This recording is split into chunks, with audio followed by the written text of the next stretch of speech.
UFC 310 is over and it was a night of great fights. In this video, I will do some matchmaking for all the winning fighters on the card. So let's get right into it. Kennedy and Zechukwu defeated Lucas Bresky in round 1 via TKO. So it was a successful transition into the heavyweight division, and this is his second win in a row in his new division. So I think it's time for a step up in competition. I think he should take on someone bigger and more experienced in the heavyweight division. So I think Kennedy and Zechukwu should take on Austin Lang in his next fight. It should be a great fight for him. Next up, Chase Hooper. Chase Hooper really showed he improved a lot and he has much better striking now. And we see him submitted Clay Guida, but he really showcased his striking, his overall ground game. So I think for his next fight, he should take on another veteran, but someone with a stronger skill set. So I think Chase Hooper should take on Jim Miller. Chase Hooper versus Jim Miller should be an exciting fight. Next up, Michael Chiesa. Michael Chiesa submitted Max Griffin, and now he's won 2 fights in a row. So I think since he said in his post-fight conference that he's not really making another title run, but he just wants good fights to close out his career, I think he should have another fight with a fellow veteran. So I think Michael Chiesa should take on Li Jingliang next. So that will be another striker versus grappler contest. And I think it'll be a good fight between him and the Leech. Joshua Van put on an exciting and excellent performance against Cody Durden and won by unanimous decision. So he should be ranked next week. I think he should take on another top 10 ranked flyweight. So he should take on Tim Elliott. If he can win that match, then I think Joshua Van should be an exciting addition in the flyweight upper echelon and possibly looking to make a title run of his own. Eric Anders scored a comeback victory against Chris Weidman and finished him with ground and pound. Since he said he's not really making another title run, and I believe he said he has 2 more fights before finishing up his career. So I don't think we need to give him another top 15 fighter.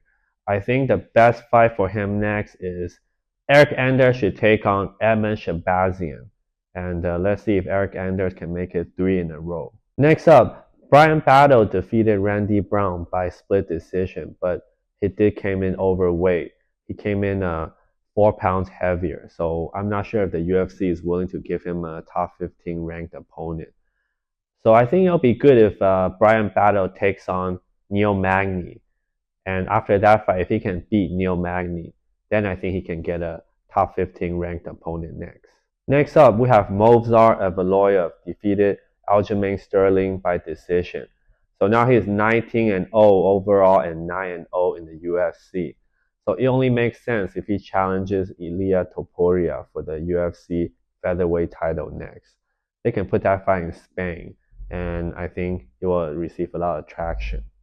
Next is in the welterweight division, Vicente Luque returns to form and knocked out Themba Gorimbo. I think Vicente Luque should take on MVP next. It should be a banger of a fight. Next is in the light heavyweight division, Dominic Reyes defeated Anthony Smith. Now Dominic Reyes has won 2 in a row. But before we give him a top 5 opponent, I think it's more important to let him build more confidence and momentum. So I think for Dominic Reyes, his next fight should be the winner of Bogdan Gustaf and Johnny Walker.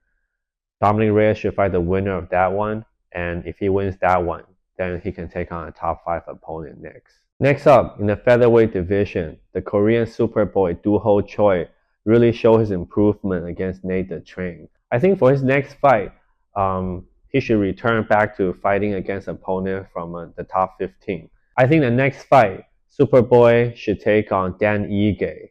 And let's see if the Korean Superboy can go up against top 15 ranked opponent. So I would love to see him against Dan Ige.